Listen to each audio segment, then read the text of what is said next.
자리에서 일어나서 우리 찬양하겠습니다.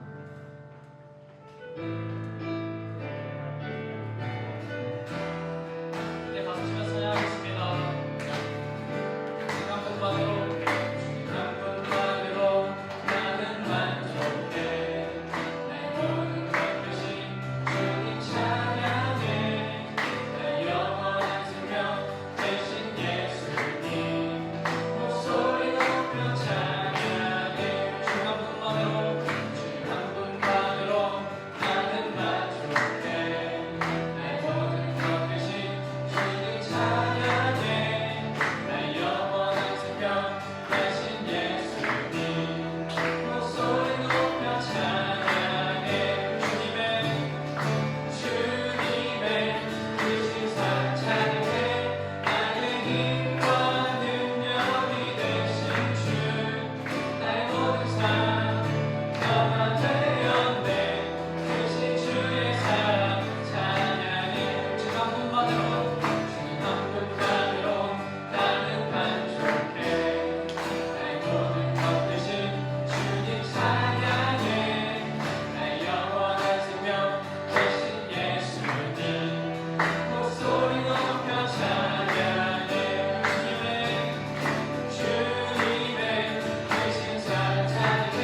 우리가 가는 곳마다 예수님의 향기가 가득하게 소망합니다.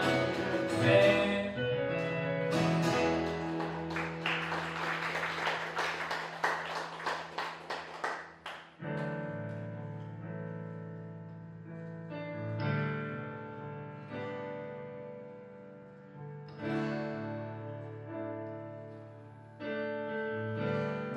오늘 찬양의 전체적인 콘티의 방향이 어떻게 하다 보니까 자기가 갖고 있는 것을 다 내려놓고 하나님만 의지하고 살아가는 삶을 살자는 그런 찬양들로 구성이 됐어요.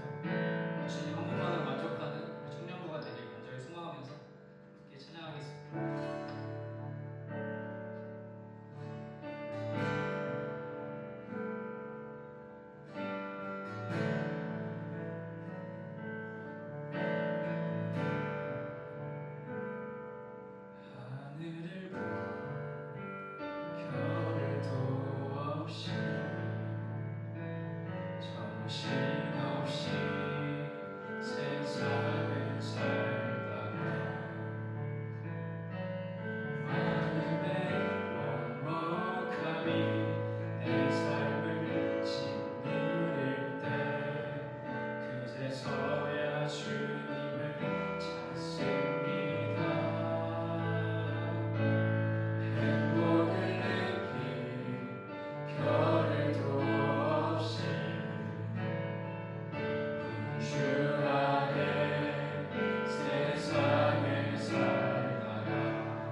주만 의지하는 청년부가 되길 간절히 소망합니다.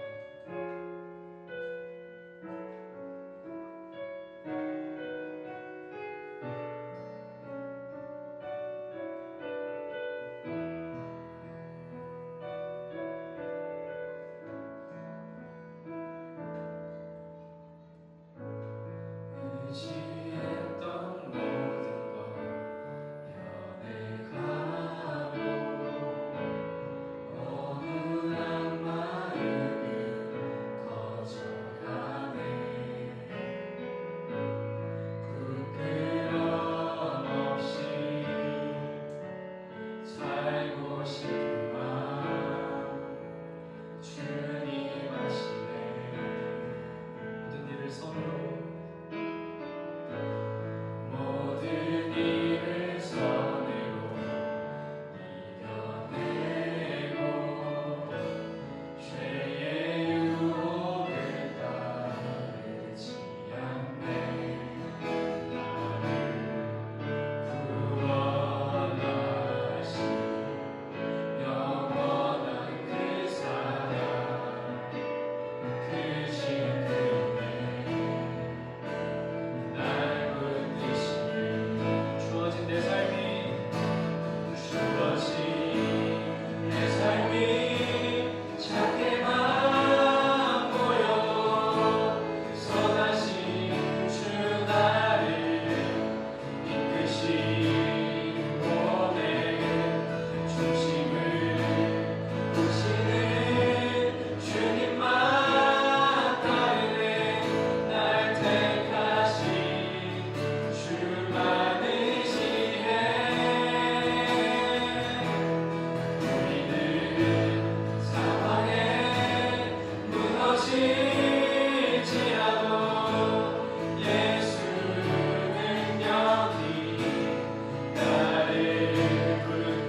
긴 말씀을 같이 읽었는데요.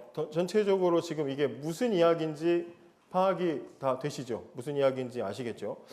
이제 야곱이 떠나려고 했는데 외삼촌 라반이 찾아왔고 그 라반과 논쟁을 벌이는 장면입니다. 여러분들 본문의 내용들을 잘 보시기 바랍니다. 야곱의 외삼촌이자 장인이었던 라반의 집에서 야곱이 일하는 동안 야곱 덕분에 라반의 집은 굉장히 부유해졌지만 그러나 야곱의 손에 돌아온 것은 아무것도 없었습니다. 야곱의 인내심이 바닥났고 지난주에 우리가 살펴본 말씀에 보면 야곱의 조급함이 터져버렸습니다. 그래서 라반과 하나님을 향해서 내 집은 언제 세웁니까? 내 건 언제 내 것은 어디에서 얻을 수 있습니까? 라고 조급한 마음으로 울분을 쏟아냈습니다. 라반도 야곱을 통해서 야곱이 들어온 뒤에 복받았다는 것을 부인하지 못했습니다. 그래서 이제 그 부분들을 인정하면서 새롭게 이제 월급 협상을 하게 되죠. 그래서 얼룩진 짐승들을 갖겠다. 근데 지난주에 살펴봤지만 라반은 굉장히 약삭빠른 사람이죠. 그래서 지금 오늘부터 얼룩진 짐승을 내가 갖겠습니다 했더니 그날 바로 얼룩진 짐승은 다 빼가지고 아들들한테 다 빼돌리고 그리고 얼룩지지 않은 짐승들만 주면서 이제부터 나오는 거는 네 거다. 이제 그렇게 하는 굉장히 약삭빠른 모습을 보게 됩니다. 야곱이 이제 라반과 이 대화를 하면서 야곱 안에 변화가 일어났다는 것을 우리가 지난주에 조금 감지를 했었는데 어떤 부분이냐면 지금까지는 삼촌의 집에 복을 위해서 사는 인생, 라반을 위해서 사는 인생이었다면 이제 나를 위해서 살겠다, 독립하겠다, 내가 이제 바로 서겠다, 이제 그런 이야기들을 하게 됩니다. 그러면서 이제 야곱의 마음에 변화가 일어났다는 것을 보게 되는데 그 변화라는 것이 하루 아침에 확 달라져 가지고 완전히 그 인생이 막 어제와는 완전히 다른 그렇게 변화되지는 않습니다. 우리가 신앙생활 하면서 주일날 이렇게 말씀을 듣고 하나님이 나에게 주시는 말씀을 깨달았다고 해서 다음날 즉시 우리의 삶이 막 바뀌는 건 아니죠. 치열하게 싸우는 싸움들이 있어야 돼요. 이제 우리가 지금 성경 공부 순모임에서 하고 있는데 이제 영적인 전쟁에 대한 부분들을 이제 2권에 보면은 배우게 되거든요. 그 치열한 싸움들이 우리의 삶에 있는 거죠. 치열한 영적인 싸움들을 싸워 나가면서 이제 그러한 삶을 자연스럽게 살아나가게 되는 변화가 우리 안에 일어나게 되는 거예요.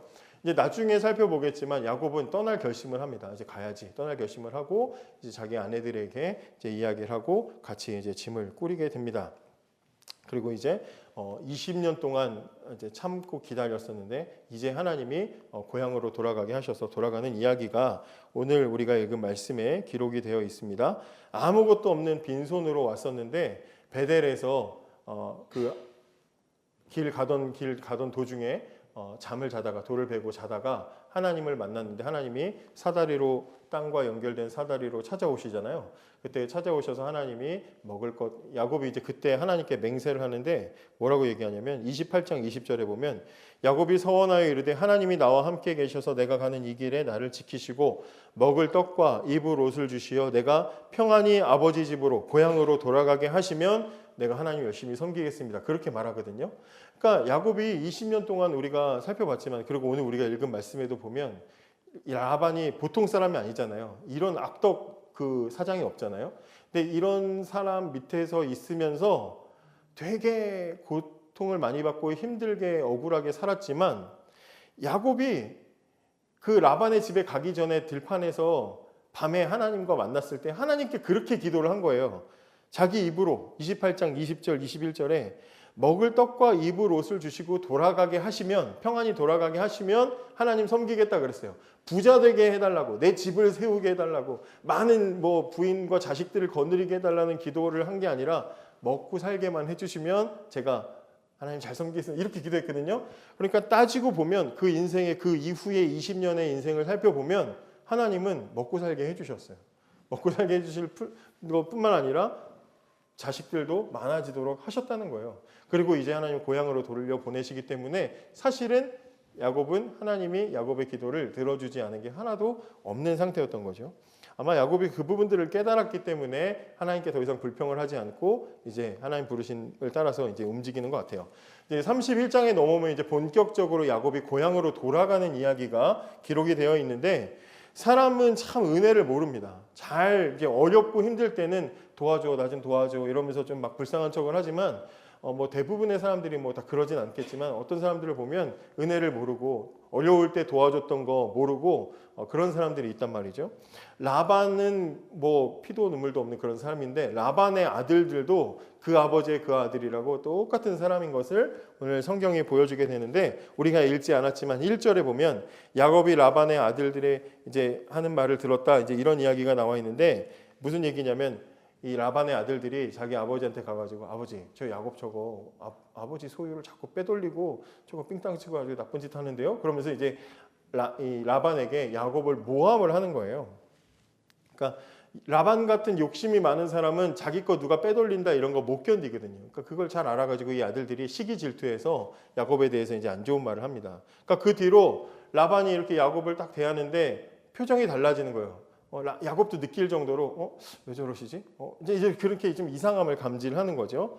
그럴 때 그런 상황이 되었을 때 뭔가 분위기가 이상해질 때 31장 3절에 보면 하나님이 야곱에게 말씀을 하십니다. 한번 3절을 읽어볼게요. 3절 시작. 여호와께서 야곱에게 이르시되 내 조상의 땅 내 족속에게로 돌아가라. 내가 너와 함께 있으리라 하신지라.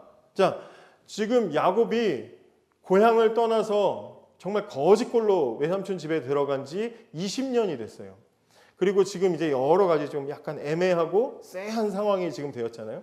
근데 이때 뭔가 쎄하다, 분위기가 뭔가 이상하다 이런 걸 감지하는 찰나에 하나님의 음성이 20년 만에 야곱에게 들린 거예요. 돌아가라 이제. 야곱아 이제 너의 고향으로 돌아가라. 어쩌면 야곱은 그 20년 동안 하나님도 나를 잊었나? 그런 생각을 했을 수도 있죠. 어려움을 당하고 막 사기당하고 결혼 사기에 취업 사기에 여러 가지 이제 일들을 억울한 일들을 당할 때마다 하나님은 도대체 왜 아무 말도 안 하시고 침묵하시는가 답답한 마음을 가졌을 수 있고 원망했을 수도 있어요. 그런 마음들을 가지고 있을 때 하나님이 20년 만에 야곱아 너 이제 가. 때 됐어. 돌아가. 이렇게 말씀을 하시는 거예요. 저는 이 말씀을 보면서 그런 생각이 들었습니다. 만약에 야곱이 지난 20년 동안 하나님도 나를 버렸구나. 야 베델에서 뭐 하나님이 사다리로 나를 위로하시더니 그때뿐이구나. 하나님은 내가 지금 이렇게 결혼 사기를 당해가지고 또 7년을 내가 지금 고생을 해야 되는데 하나님은 나한테서 아무것도 하나님 나를 위로해 주시지도 않고 저 라반 뭐 병 들어가지고 다치게 하지도 않고 하나님 오히려 라반의 집은 막 잘 되게 하시고 나는 막 빈털털인데 라반의 집은 부자 되게 하시고 하나님이 없구나. 그런 생각을 할 수도 있잖아요.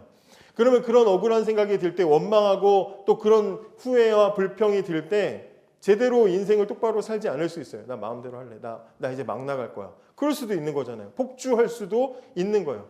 근데 만약에 야곱이 지난 20년 동안 그 억울하고 불공정한 상황 속에서 폭주했더라면 20년 만에 하나님이 야곱아 부르셨을 때 얼마나 그 마음에 민망하고 죄송했겠어요.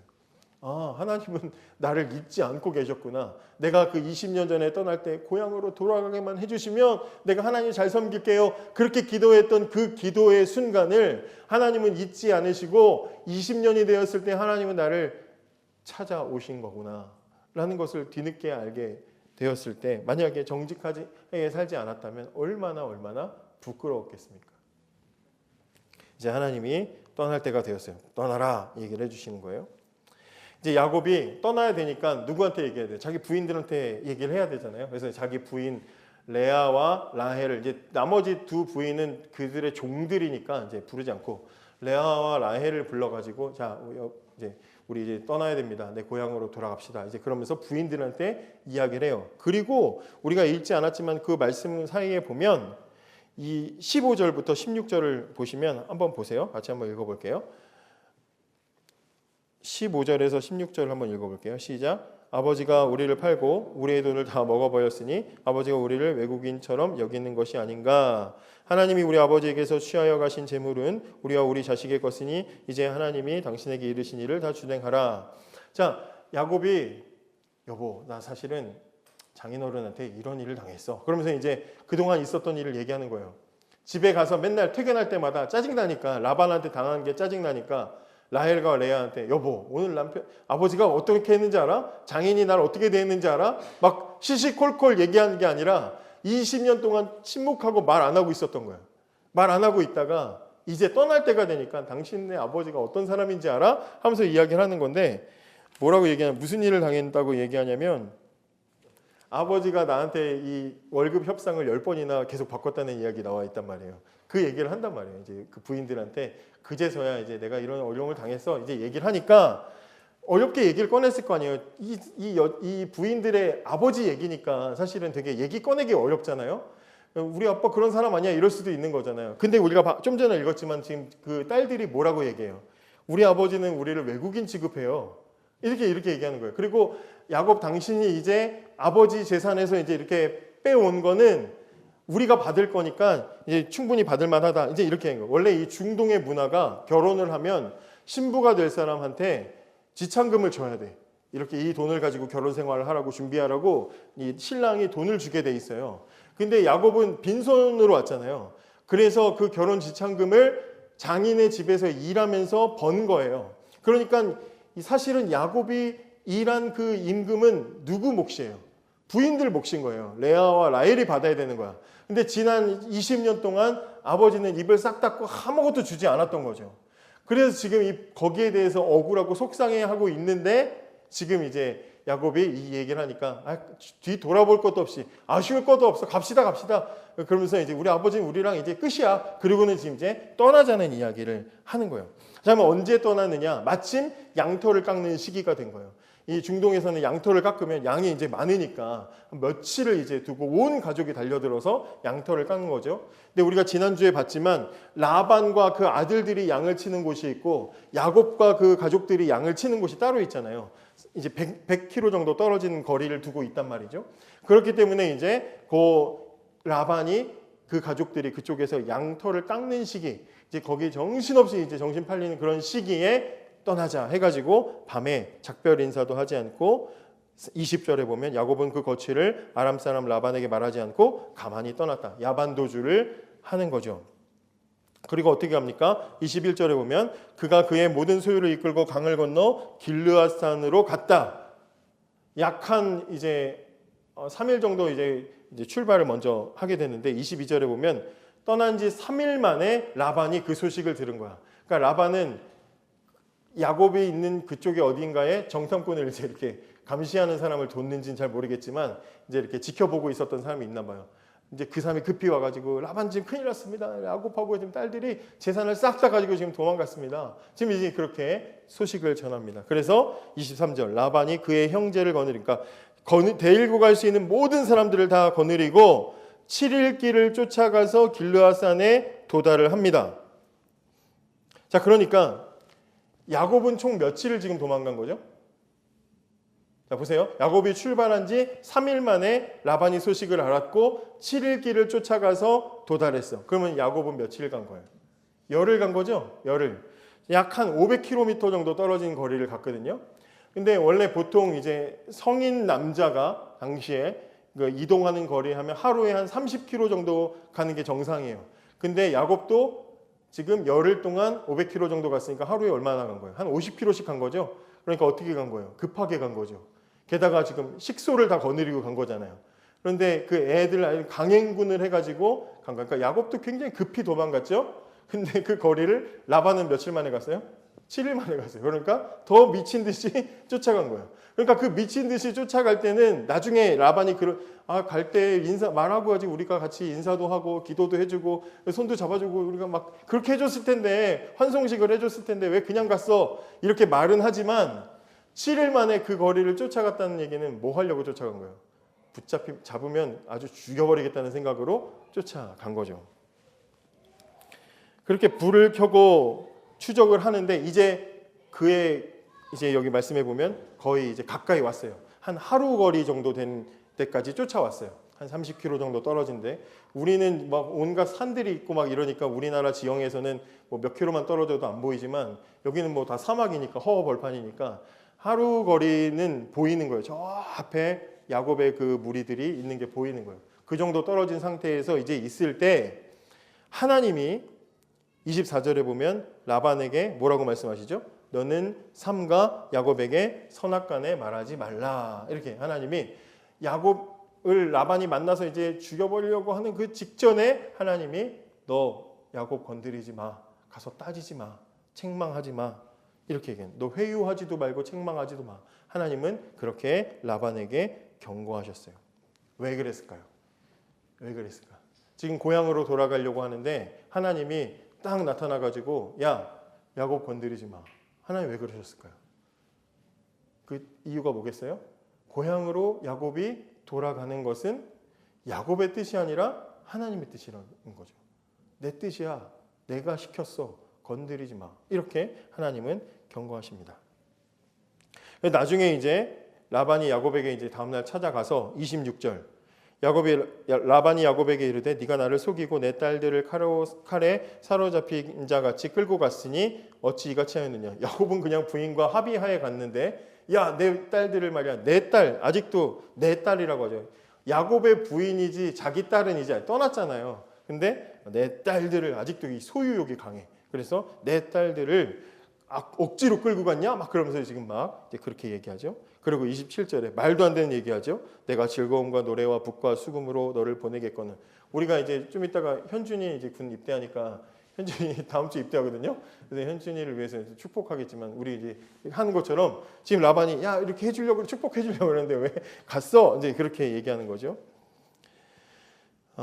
추노꾼처럼 쫓아와 놓고 네가 나를 속이고 막 그러면서 얘기하는 거죠. 이때 라반이 내가 너 죽일 수 있었는데 내가 너를 이렇게 그냥 가만히 냅두는 이유가 뭐냐면 29절에 뭐라 그래요? 너를 해할 만한 능력이 내 손에 있으나 그리고 뭐라 그래요? 너의 아버지의 하나님이 어젯밤에 내게 말씀하시기를 너는 삼가 야곱에게 선악간에 말하지 말라 하셨느니라.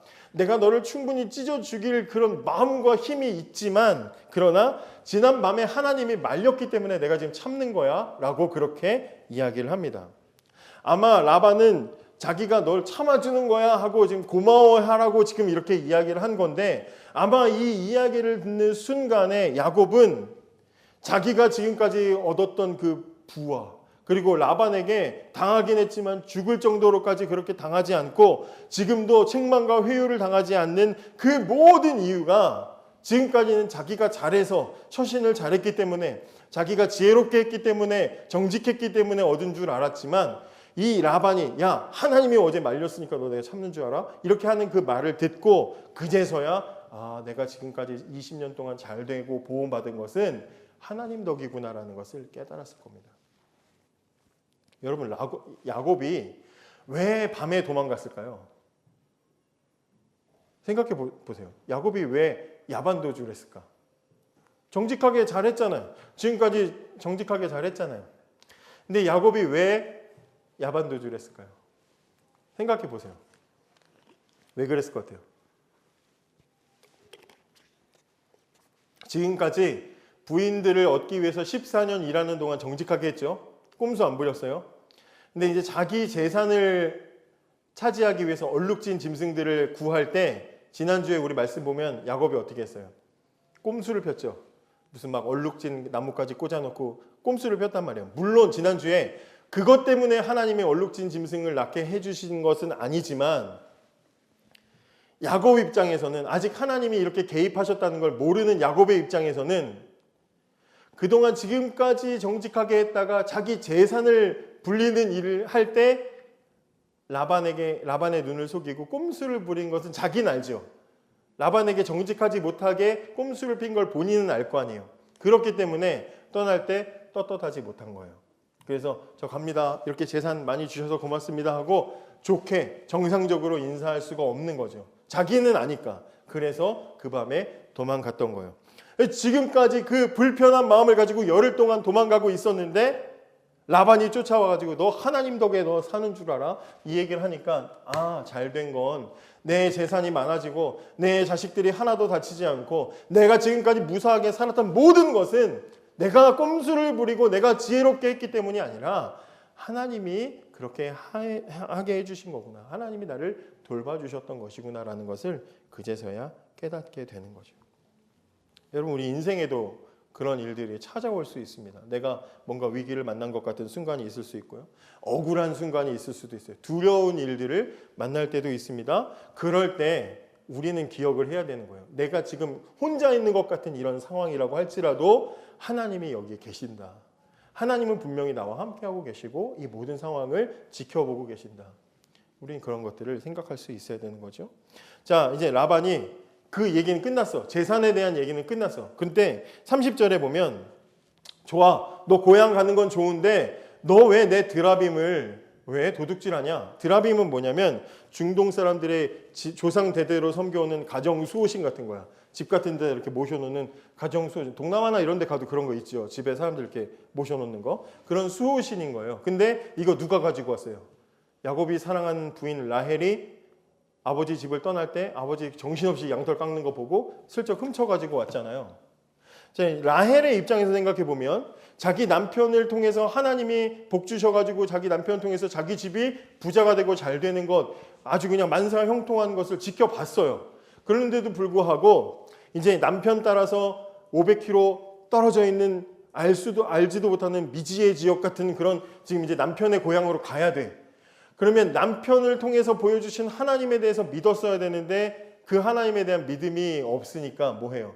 자기가 지금까지 섬겼던 자신의 우상을 챙기는 거예요.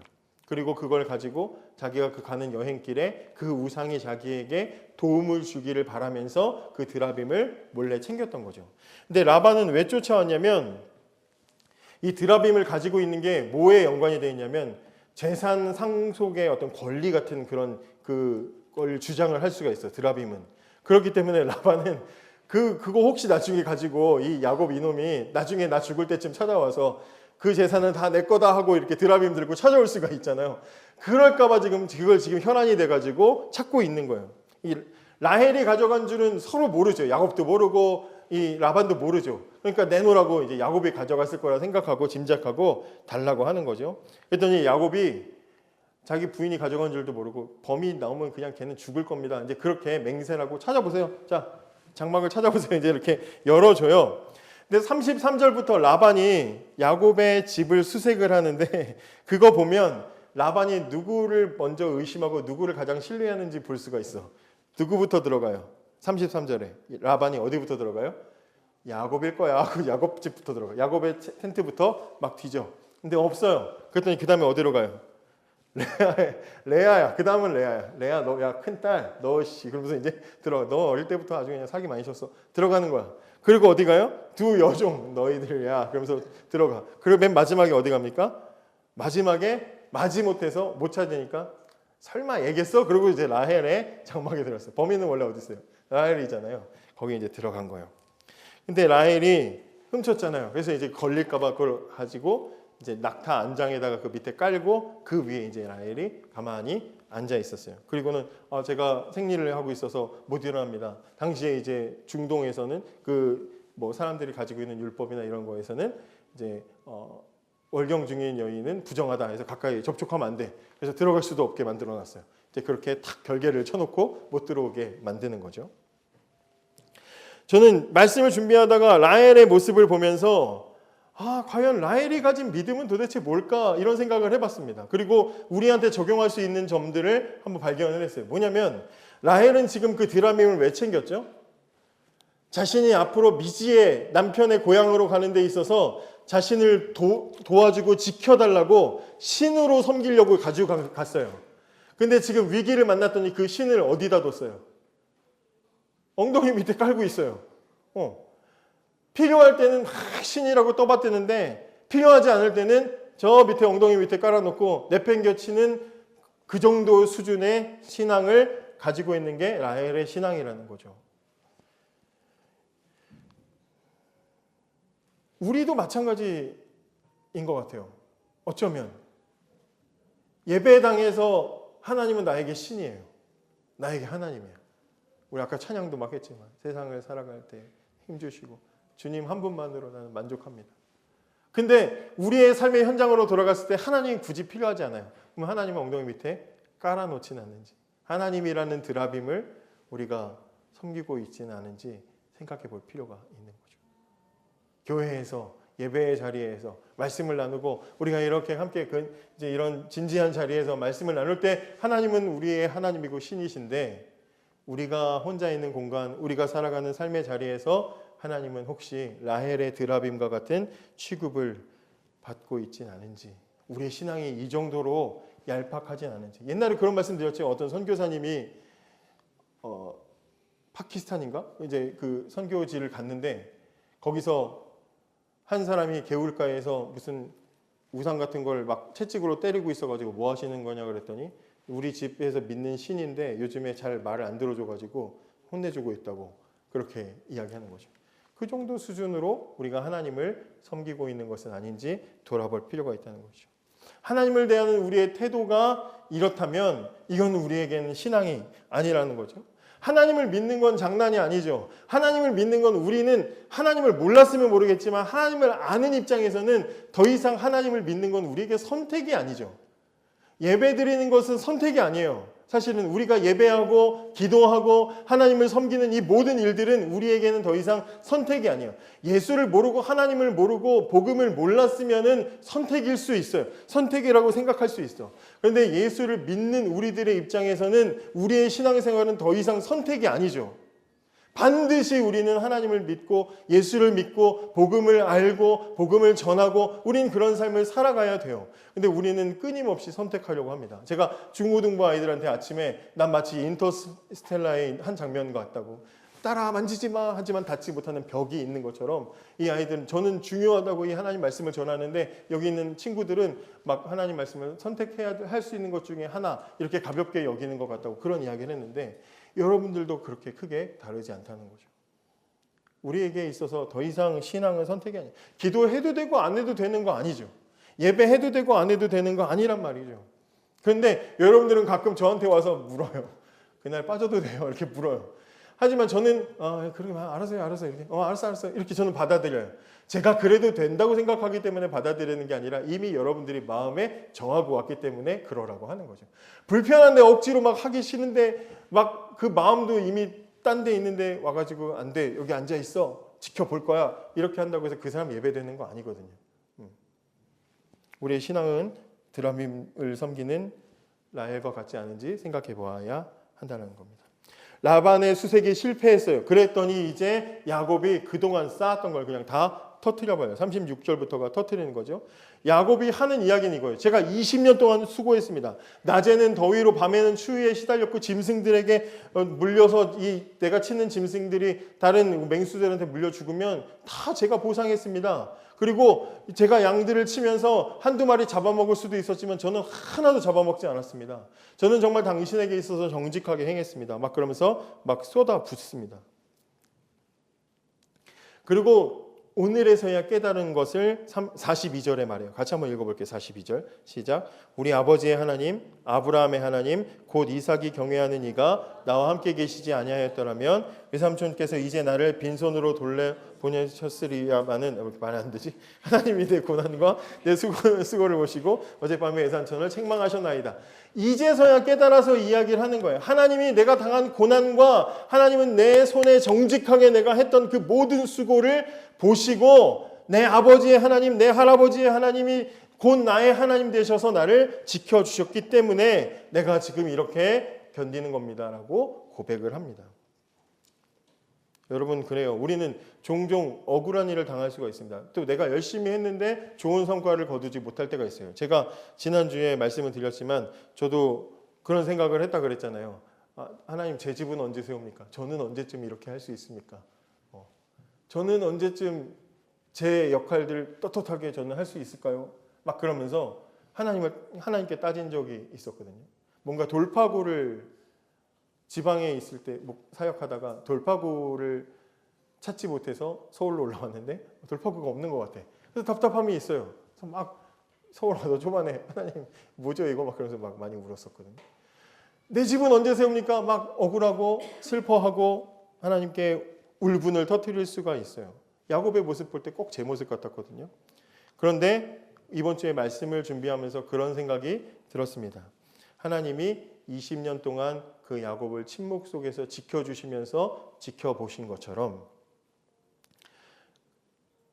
기도하는 하나님 제 집은 언제 세웁니까? 라고 따지고 울분을 터뜨리는 저를 하나님은 지켜보셨을 텐데 나는 하나님께 정직한 손으로 살았는가?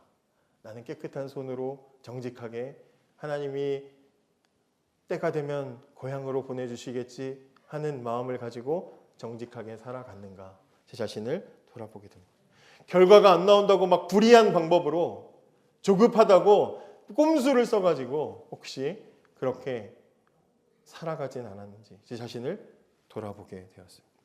그리고 두려웠습니다. 걱정이 됐습니다. 하나님이 나중에 야, 너무 너는 손이 더럽지 않니? 너는 너무 정직하지 못하지 않니?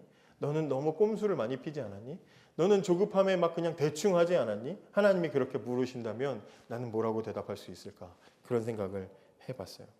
여러분도 마찬가지입니다. 여러분들이 어떤 상황에 있든지 잘 되지 않고 답답하고 막혀 있어서 조급한 마음이 들 때 그때 우리가 잊어버리지 말아야 되는 것 하나는 하나님은 내 손을 보신다는 거예요. 하나님은 내 정직한 손을 기다리고 계신다는 거죠. 우리는 이걸 기억해야 되는 거예요. 그 다음 이제 43절부터 55절은 야곱이 이제 라반과 화친 조약을 맺는 내용인데 원래 이 단락을 설교를 준비했지만 이거는 그냥 제가 마무리를 하겠습니다. 라반과 그동안 쌓였던 것들이 많죠. 라반도 잘못한 게 있고 야곱도 꼼수 부리고 잘못한 게 있어요.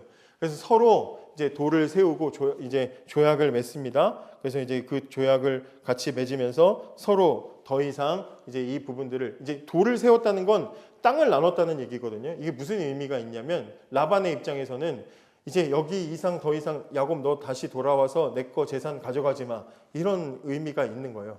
들어오지 마. 그리고 또 라반이 뭘 걱정하겠어요? 야곱의 집에 누가 많아요? 아들이 많죠. 아들이 12이에요. 그럼 나중에 지금은 어린애들이지만 얘네가 나중에 커봐요. 그리고 아버지한테 라반이 했던 외삼촌이 했던 일들을 알게 돼봐. 그럼 어떻게 하겠어요? 죽이겠다고 쫓아오겠죠. 그렇기 때문에 조약을 맺어서 이제 이 사이를 넘어오지 말아라 하고 이제 서로 조약을 맺고 함께 같이 조약을 맺으면 이 당시에는 같이 음식을 나누고 그리고 이제 그렇게 축복하고 떠나거든요. 그래서 야곱은 자기 죽이겠다고 7일 만에 여기 쫓아왔던 맹렬하게 쫓아왔던 라반과 그 아들들에게 떡을 제공하고 그래서 같이 화해를 하면서 모든 이제 문제들을 마무리 짓는 장면이 이제 본문에 기록이 되어 있습니다. 야곱의 인생에 있어서 어떻게 보면 제일 큰 문제 중에 하나가 이 라반과의 갈등이고 이 집에서 벗어나는 게 문제였는데 이 갈등을 누가 해소해 주셨습니까? 하나님이 개입하셔서 이 갈등을 해결해 주셨어요. 야곱의 마음에 쌓였던 분노를 풀어주시고 라반을 잠재워 주시고 하나님은 그 둘 사이에 평화를 유지할 수 있도록 하나님이 개입하셨다는 거죠. 여러분 하나님은 우리의 관계의 문제도 개입하시고 우리의 관계의 문제들도 엉클어지고 엉켜있는 모든 관계들도 하나님이 풀어주시는 분이십니다. 인생의 많은 문제들 중에 어떤 부분들은 관계 때문에 생기는 문제들이 많죠. 우리는 세상을 살면서 관계를 잘 지키기 위해 신앙을 버릴 때가 있어요. 오늘은 내가 내 회사나 내가 학교나 어떤 사람과의 관계를 내가 잘 유지해야 돼서 내가 오늘은 예배를 못 드려. 내가 오늘은 순모임에 참석 못해. 내가 기도해야 되는데 오늘은 내가 기도를 못하겠어. 이 관계를 해결해야 되기 때문이야 라고 우리가 그렇게 이야기를 하고 선택을 하는 경우들이 많습니다. 그런데 오늘 성경을 보면 어떤 관계든지 그 관계 속에 누가 계셔요? 하나님이 계신다는 거예요. 하나님과의 관계를 바르게 하지 않으면 인간과의 관계는 절대로 해결될 수 없다는 것이 성경이 우리에게 가르치는 거예요. 여러분, 이 당장의 문제를 해결하기 위해서 오늘은 어쩔 수 없이 내가 예배 못 드린다. 당장에 그런다고 하면 이 관계만 해결되면 인생이 잘 끝납니까? 그렇지 않죠. 지금 라반과의 문제 해결했어요. 근데 야곱에게 있어서 마지막 최후의 빌런이 있어. 누구예요? 누구의 문제가 있어요? 고향에 돌아가면 누구 있어요? 자기 형 에서와의 관계가 있어요. 형은 자기 죽이겠다고 하고 있잖아요. 실제로 엄청 피해를 입혔고. 그러니까 이 관계를 해결해도 또 산 넘어 산이에요. 또 문제가 있어요. 그럼 그때는 어떻게 할 거예요? 우리가 인생을 살면서 내가 오늘 이 관계의 문제를 해결하고 그래서 내가 좀 편안하게 살기 위해서 신앙을 포기한다 쳐요. 그러면 거기서 끝나느냐? 그렇지 않습니다. 또 넘어가면 또 하나의 다른 문제가 생긴단 말이에요. 그럼 어떻게 할 거예요? 우리의 모든 문제는 하나님을 붙잡고 하나님과의 관계가 바르게 서야 해결될 수 있다는 거죠. 우리가 이걸 기억해야 되고 우리가 이 땅을 살아가면서 하나님은 우리의 손을 보신다는 것을 잊지 않고 정직하게 깨끗하게 살아가는 우리들 되었으면 좋겠습니다. 같이 좀 찬양. 무릎 꿇고 엎드리니 우릴 겸손케 하소서. 악한 데서 눈을 돌려 악한 데서 눈을 돌려 모든 의상 버리오니 깨끗한 손 주옵소서. 주님만 높여드리기 원해 정결한 맘 주옵소서. 주님만 높여드리기 원해 우리 세대로 주의 얼굴 찾게 하옵소서. 오 야곱의 하나님 우리 세대로 주의 얼굴 찾게 하옵소서. 오 야곱의 하나님. 다시 한번 무릎 꿇고 엎드리니 무릎 꿇고 엎드리 우릴 겸손케 하소서.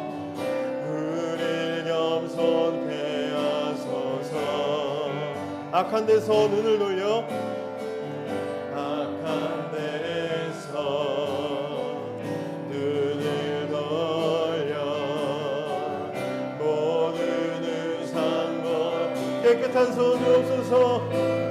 깨끗한 손 주옵소서. 주님만 높여드리기 원해 정결한 맘 주옵소서.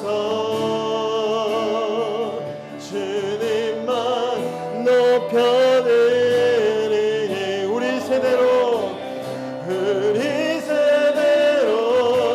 주의 얼굴 찾게 하옵소서. 오 야곱의 우리 세대로 주의 얼굴 찾게 하옵소서. 오 야곱의 하나님. 우리 시간에 함께 같이 기도하겠습니다. 조급해하지 말고 하나님께서 침묵하시더라도 우리는 정직하게 하나님만을 바라보며 하나님과 바른 관계 속에 살아가야 합니다. 하나님은 우리의 손을 보십니다. 갈등을 끝내십니다. 그러므로 우리는 하나님만을 바라보면서 살아가게 해달라고 우리 시간에 깨끗한 손 주옵소서. 함께 같이 이런 마음으로 기도하겠습니다. 하나님 감사합니다. 하나님 우리의 삶을 인도하여 주시는 하나님 때로는 우리